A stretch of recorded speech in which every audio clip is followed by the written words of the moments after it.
Hello, my name is Marc Nolan and I'm the Ag Mechanics and Welding instructor here at Red Oak High School.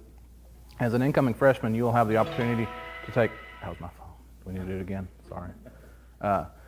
You will have the opportunity to take an introduction to welding class where you learn basics of welding from shielded metal arc welding, gas metal arc welding, oxy-fuel cutting, plasma cutting, project design and fabrication, and so forth. From there, you'll get to go into ag mechanics and metal technologies, followed by ag equipment design and fabrication, and then ag structures design and fabrication.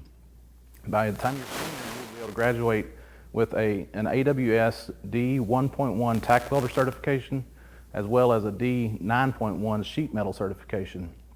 Through our program, you will get to learn the skills and knowledge that will ready you for the welding industry. Look forward to having you.